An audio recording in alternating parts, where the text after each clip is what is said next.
Desça como a chuva a tua palavra, que se espalhe como orvalho, como um chuvisco na relva, como um aguaceiro na grama. Amém. Desça como a chuva a tua palavra, que se espalhe como orvalho, como um chuvisco na relva, como um aguaceiro na grama. Amém. Desça como a chuva a tua palavra, que se espalhe como orvalho, como um chuvisco na relva, como um aguaceiro na grama. Amém. Desça como a chuva a tua palavra, que se espalhe como orvalho, como um chuvisco na relva, como um aguaceiro na grama. Amém.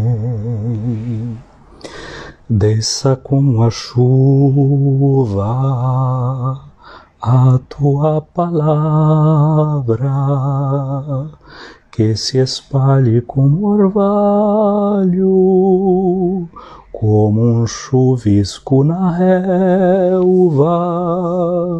como um aguaceiro na grama. Amém. Desça como a chuva a tua palavra, que se espalhe como orvalho, como um chuvisco na relva, como um aguaceiro na grama. Amém. Minha amiga, meu amigo, bom dia para você, graça e paz da parte do nosso Deus, que a sua palavra realmente caia em nosso coração como uma chuva, como um orvalho, e que ela cumpra essa missão que ela tem de fertilizar a nossa existência, de fertilizar o nosso dia a dia, de fazer com que a nossa vida de verdade possa produzir todos aqueles frutos que Deus deseja, todos aqueles frutos que Deus quer, que Deus sonha para a nossa existência. Nós estamos vivendo a terceira semana do tempo da Quaresma. Eu já disse a você que a Quaresma ela nasce como um itinerário de preparação para a Páscoa e pensava-se em um momento muito particular na vida de quem ia entrar na igreja, ia fazer parte da comunidade cristã, aqueles que se estavam preparando para receber o dom, a graça do batismo. Era algo que começava já ali no dia 6 de janeiro. No dia 6 de janeiro havia um rito, e há até hoje, muito especial, que é de se anunciar no dia 6 de janeiro, que é a festa da Epifania do Senhor. Epifania significa manifestação, revelação, de naquele dia se anunciar qual era a data da Páscoa. Para mim, para você, isso é muito fácil hoje, saber qual é a data da Páscoa. Basta a gente pegar um calendário, né? No calendário está lá todas as datas que a gente precisa para o ano inteiro. Mas há um tempo atrás não era bem assim não. Então as pessoas na igreja ouviam qual era que ia ser a data da Páscoa, sobretudo porque o calendário da data da Páscoa era um calendário lunar e não o calendário solar, variando a cada ano. Então, naquele dia o diácono proclamava para toda a igreja, como até hoje o faz, a data da Páscoa e das outras festas móveis. E cumpria-se um outro rito nesta data, que se chamava de Nomen Datio. Datio significa dar o nome. As pessoas então se apresentavam para o bispo e diziam: eu dou o meu nome para ser batizado na próxima Páscoa. E o tempo da Quaresma começava a ser esse período da preparação imediata para o dom do batismo. Eu já disse a você que a terceira semana do tempo da Quaresma ela é vivida com uma particularidade muito grande. O domingo se faz o chamado primeiro escrutínio, o primeiro exame, para ver se realmente essa pessoa está apta para receber o batismo. E esse escrutínio, já disse que é uma palavra que significa também escrutar, que significa contar e examinar, e fica claro que quem é que nos examina é a palavra de Deus. É a partir dela que a gente vai examinar o coração, e é ela que examina o coração de quem se prepara para ser batizado. Ora, eu e você, nós já estamos batizados, somos batizados, fazemos parte da igreja e nos preparamos para renovar esse dom do batismo. Então é bom a gente levar isso em consideração também, essa aproximação da palavra que nos examina interiormente. E é com esse eco que a gente ouve as leituras que a liturgia nos apresenta esses dias. Eu também falei para você que dentro desta semana, no domingo, tem esse escrutínio e a oração de exorcismo, pedindo a Deus que liberte esse que vai ser batizado do espírito do mal. E esse é algo que Jesus nos ensinou a pedir a cada dia quando a gente reza o Pai Nosso. A gente diz: livrai-nos do maligno. Então esse é um grande exorcismo, uma grande súplica a Deus para que nos liberte do maligno. Quem se sabe amado por Deus, acompanhado por Deus, e se sabe a habitação de Deus, sabe que o poder do maligno tem o seu limite. Não é que o mal não tenha e não possa estar presente no mundo e agir até sobre nossa vida, mas os padres, muitos pensadores antigos dizem assim: olha, o maligno é como um cachorro dentro de uma corrente, agarrado por uma corrente. Um cachorro acorrentado pode fazer mal a você, minha amiga? Pode fazer mal a você, meu amigo? O que é que você me responde? Pode ou não pode? Se você me disser que não pode, eu vou dizer que você está enganado, porque um cachorro acorrentado pode nos morder sim, se a gente entrar na área dele, até onde a sua corrente permite que ele nos morda. Fora disso, ele pode até latir muito, mas vai estar acorrentado. O demônio e o maligno é um cão acorrentado. O grito, o latido dele nos amedronta, nos assusta, a gente sente o impacto dele, a presença dele realmente na vida do mundo. E seria necessário também a gente não querer entrar na esfera que é dele, na área dele, porque senão ele pode nos morder. No mais, também a gente sabe que há um mistério dessa presença do mal no mundo, e a gente tem que sempre realmente pedir a Deus, como Jesus nos ensinou do Pai Nosso: livrai-nos do maligno. Então tem esse exorcismo nesta semana, que é a terceira do tempo da Quaresma. E uma outra coisa que acontece, eu já disse para você, é que durante a semana, então quem se prepara para o batismo recebe o símbolo da fé, ou seja, a oração do credo. Eu disse que em latino isso é chamado de traditio symboli, transmissão do símbolo, o símbolo que é transmitido.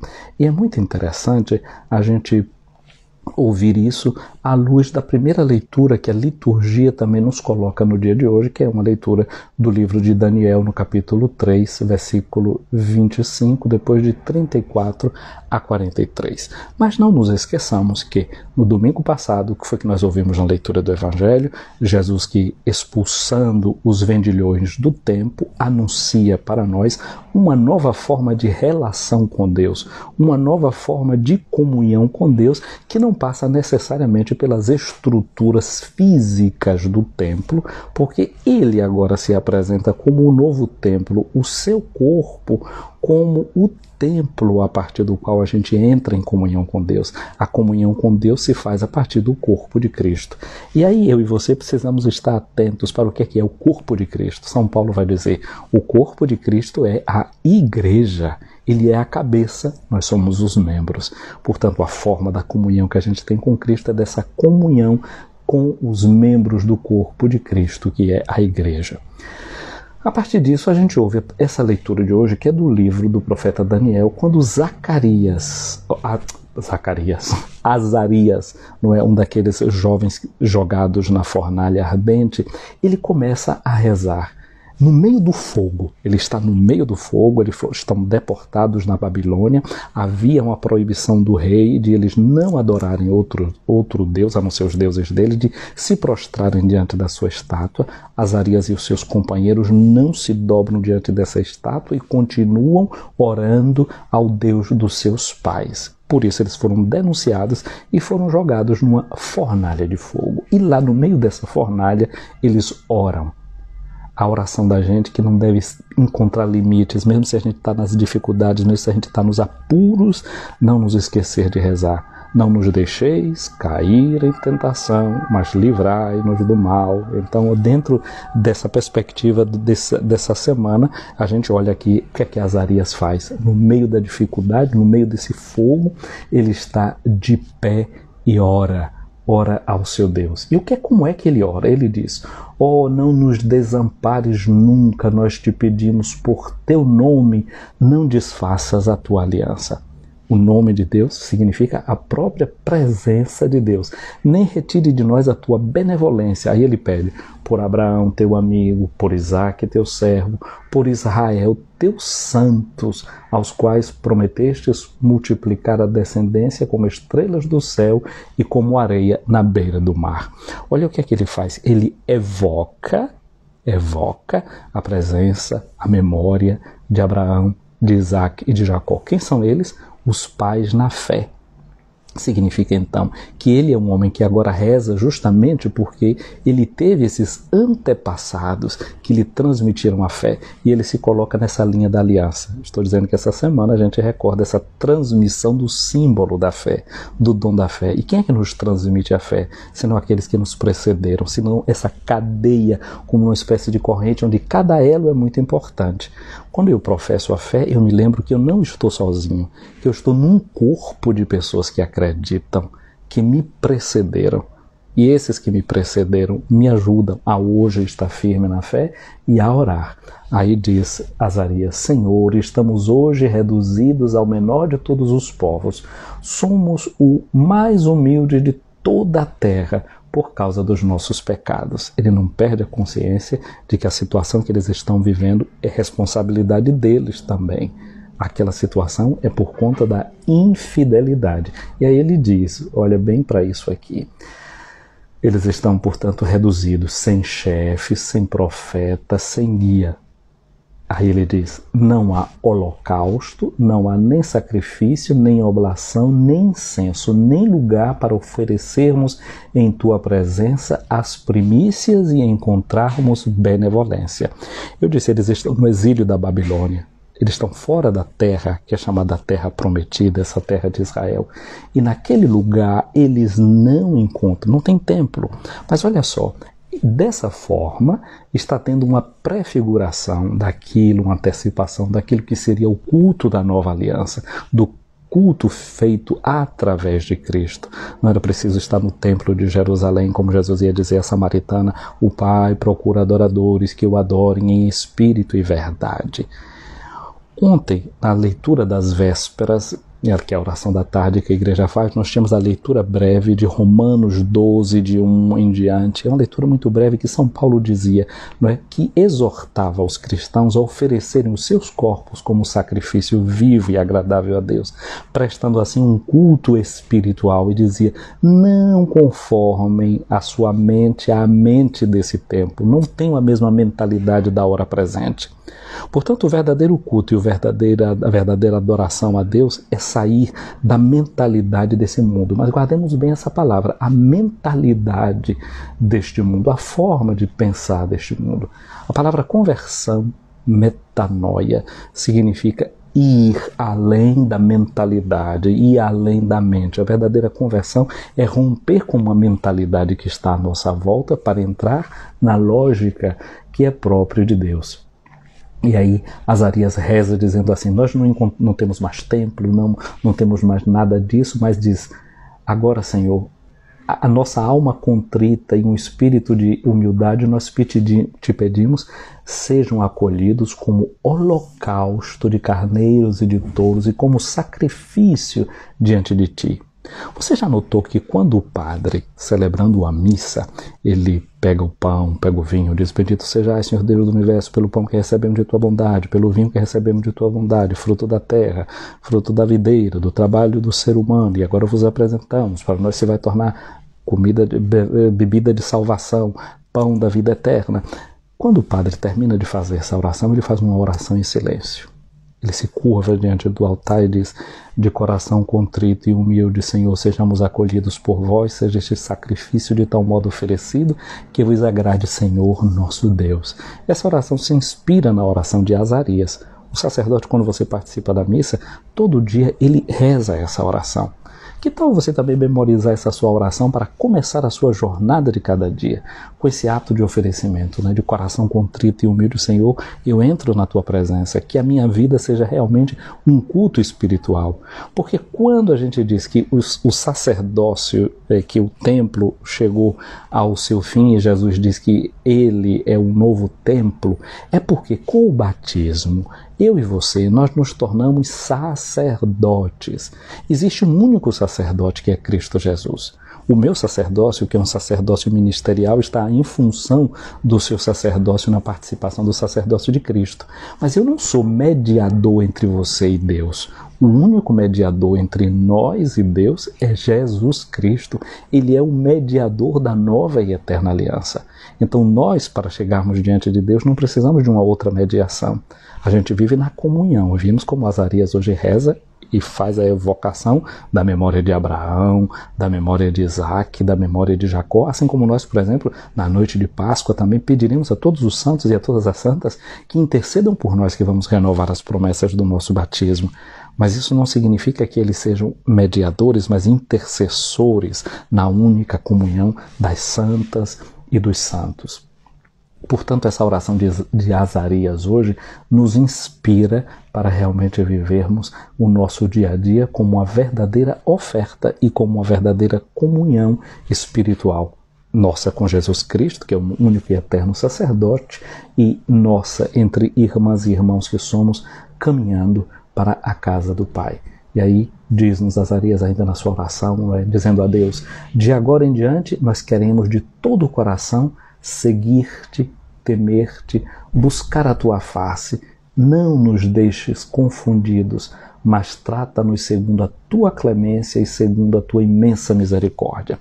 Eu sugeriria a você, copia esse pedaço bonito dessa oração e faz dela também, quem sabe, uma oração pessoal tua de cada dia para iniciar a jornada num ato de oferecimento a Deus do dia como uma verdadeira oferta. Porque o que é oferta? É algo que nós recebemos da mão de Deus e a cada dia a gente recebe da mão de Deus e a gente entrega de novo a Deus na certeza de que a bênção dele qualifica de uma maneira que a gente não pode avaliar aquilo que a gente recebe da parte dele.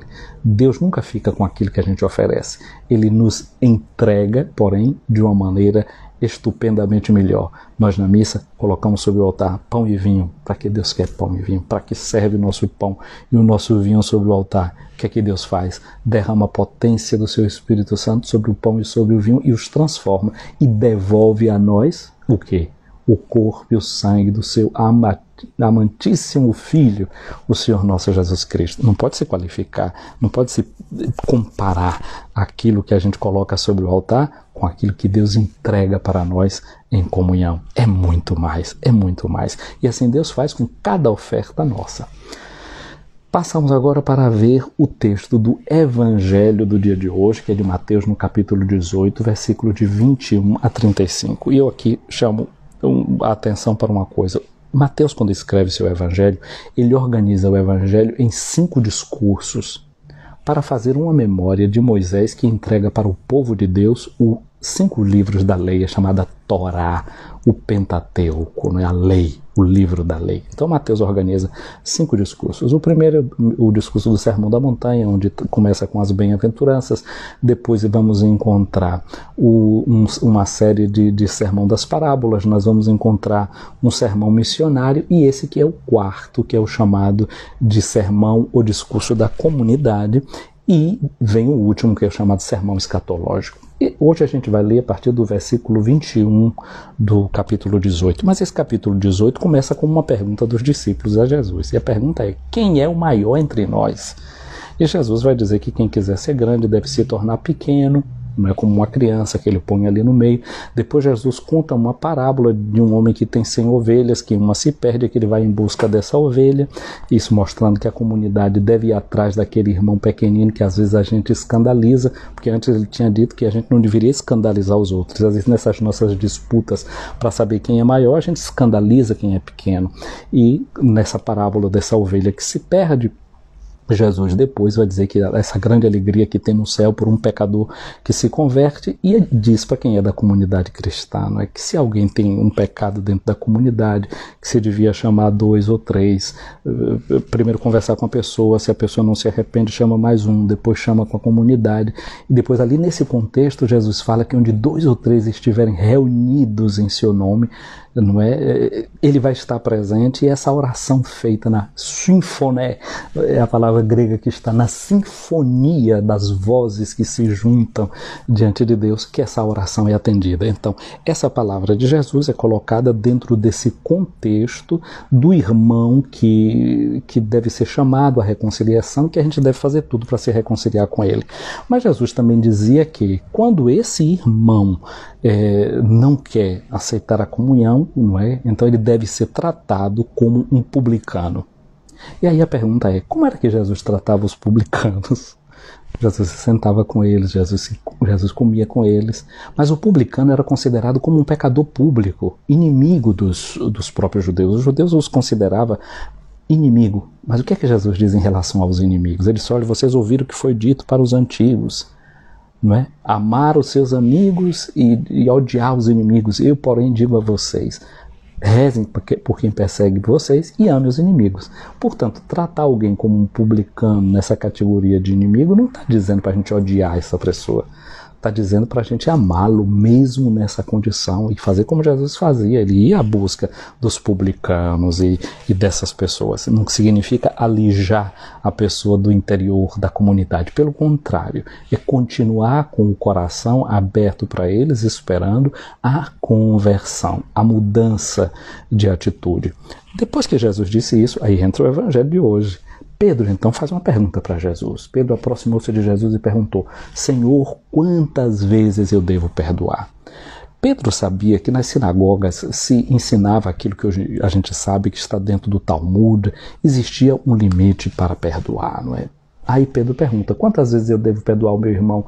Até 7 vezes? Pedro sabia que o limite que era dado na interpretação da Torá é que a pessoa deveria perdoar até 3 vezes. E não pense você que é fácil a gente perdoar 3 vezes uma pessoa quando faz o mesmo erro contra a gente, não, viu? Já é grande coisa mesmo. Pedro então exagera, diz até 7 vezes, 7.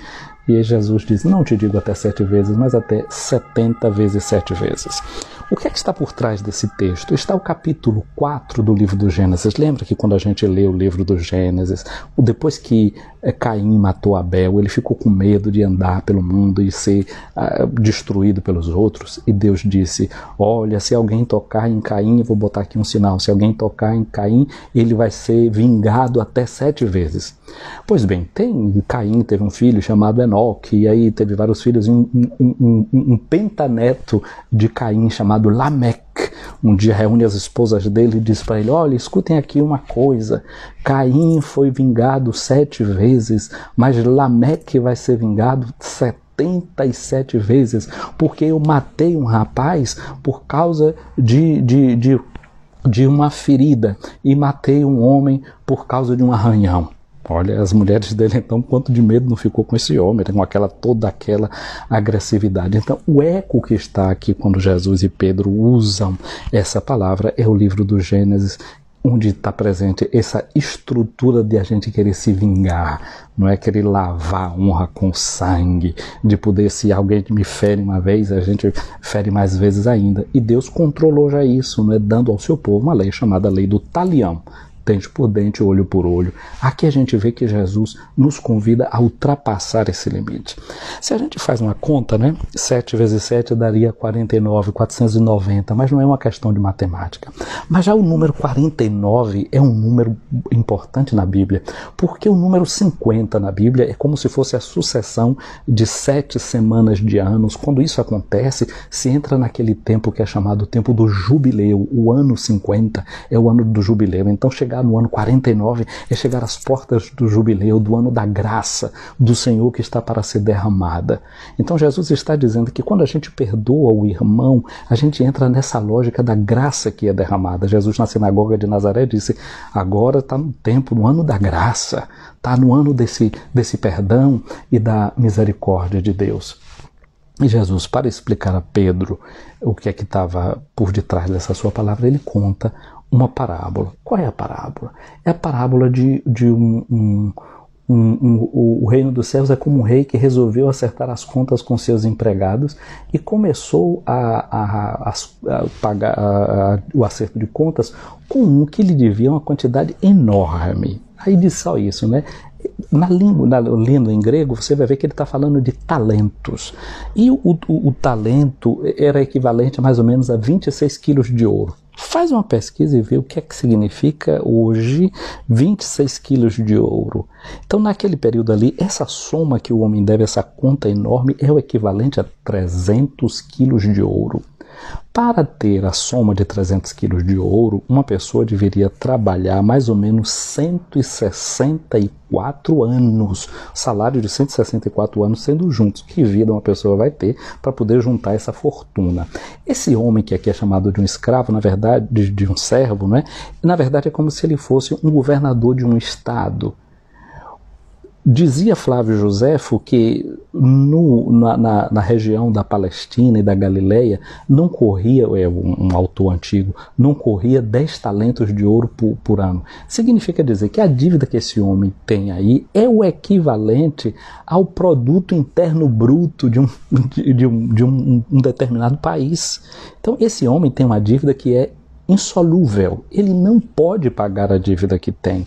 Mas o que é que ele faz? Quando ele foi a fazer acerto de contas com o patrão, ele se ajoelhou nos pés do patrão com essa dívida insolúvel que ele tinha, e não dava para ele trabalhar 164 anos para pagar a dívida. Ele se ajoelhou diante do patrão, que já tinha dito, não é, que ele fosse vendido, ele como escravo, a mulher, os filhos, vendidos os bens dele. Não é porque o patrão era ruim, não, mas era a forma legal para uma pessoa pagar uma dívida que ele não podia pagar. Era assim que se pagava, a lei estabelecia isso. Então o que esse homem agora está pedindo ao patrão é que ele não use da lei, que ele tenha misericórdia com ele, que ele tenha paciência. A palavra grega é makrotumeson. Tem paciência comigo, use o seu coração em relação a mim. E o patrão, depois que viu aquele homem ali, o patrão disse, isso aqui nunca vai ter condição de me pagar. O patrão sabia disso, mas o patrão usa de misericórdia, diz que ele teve, as suas entranhas se revolveram dentro dele e ele libertou aquele empregado da sua dívida, perdoou. Quando aquele homem saiu dali, diz que ele encontrou um companheiro que devia apenas 100 moedas. O denário, as 100 moedas que esse homem devia, sabe o que era o equivalente? A 3 meses de trabalho. Ele teve o perdão de uma dívida equivalente a 164 anos de trabalho, encontra um que com 3 meses de trabalho poderia pagar a dívida que ele tem. Mas ele, foi o que ele fez? Agarrou o outro pelo colarinho, pela gola, e apertou, sufocou, dizia, paga o que me deve. Como o outro não tinha condição de pagar, pediu paciência para ele, ele não se apiedou do outro, disse, joga na prisão. Quando isso aconteceu, os companheiros ficaram muito tristes com o que tinha acontecido e foram atrás do patrão e contam para ele o que é que tinha acontecido. E o patrão mandou chamá-lo e disse, empregado perverso. Eu te perdoei toda a tua dívida porque tu me suplicaste. Presta atenção nessa palavra. Empregado perverso. Perverso, o texto que diz aqui é a palavra poneros, poneré no vocativo, empregado perverso. É a mesma palavra que a gente encontra no Pai Nosso, lá no finzinho do Pai Nosso, quando diz livrai-nos do mal, livrai-nos do maligno, que eu tenho insistido é apotuponeru, livra-nos do maligno. Você está vendo aqui quem é o maligno, ou como o maligno funciona? Muitas vezes na nossa vida é assim. Não perdoar alguém é colocar-se nessa linha de intimidade com o maligno. Você fica não semelhante com o Pai do céu, porque Deus perdoa a gente, minha gente. Deus já disse, não é? Ele diz, manda o sol para justo e para injusto, a chuva para bons e para maus. Deus perdoa tudo em absoluto. Não tem o que Deus não possa perdoar, não. A gente já está perdoado. Agora, a gente ativa o perdão. O perdão se torna operativo na nossa vida na medida em que a gente ativa o perdão em relação aos outros. Aí a gente se liga com Deus e o perdão também fica eficaz na nossa existência. Jesus diz na oração do Pai Nosso, se vocês não perdoarem ao irmão que ofendeu vocês, não fiquem querendo também que o Pai perdoe. Perdoai as nossas ofensas assim como nós perdoamos. A gente pode querer o perdão de Deus se a gente também sabe dar o perdão de Deus, se a gente sabe perdoar a dívida dos outros. E aí Jesus diz, não é? O patrão indignou-se, mandou entregar aquele empregado aos torturadores até que pagasse toda a sua dívida. E diz Jesus, é assim que meu Pai, que está nos céus, fará convosco, se cada um não perdoar de coração ao seu irmão. Perdoar de coração. Aqui não significa coração entender com sede dos sentimentos, sentimentalismo, não. O coração é também a sede da inteligência, aquilo que a gente hoje fala com a cabeça, no mundo antigo eles falavam do coração. É, portanto, um ato de inteligência perdoar o irmão. Porque se a gente conserva o ódio pelo irmão no coração, a raiva pelo irmão no coração, os prejudicados somos nós. Então, perdoar é um ato de inteligência. E a gente deve fazer o quê? Em vez de conservar a raiva, nutrir no nosso coração a compaixão, que é um sentimento positivo em relação ao outro. Isso não significa de forma alguma que as coisas não devam ser apuradas se alguém te fez um mal. Se você tem direitos, tem que lutar por esses direitos, tem que ir atrás deles. Se alguém está te pisando, te oprimindo, você tem que procurar denunciar quem você precisa denunciar. Agora você não precisa alimentar o rancor dentro de você. A gente tem que ter essa luta por aqueles que são os direitos e viver as consequências de tudo isso, mas sabendo nutrir também a compaixão dentro do nosso coração. Que nessa semana onde a gente está entrando nesse grande exorcismo que a igreja faz, não é, para todos aqueles que se preparam para receber o batismo, nos coloquemos sob a proteção do nosso Deus, que nos quer livres do maligno, e que a gente não entre em comunhão com o maligno, com esse poneru, de que se falava ali no Evangelho, na oração do Pai Nosso, de quem a gente quer se libertar. Portanto, se você quer se libertar da influência do maligno, a primeira coisa é começar a perdoar, porque assim você não fica semelhante a ele, mas você vive a sua semelhança com o Pai eterno que nos perdoa sempre.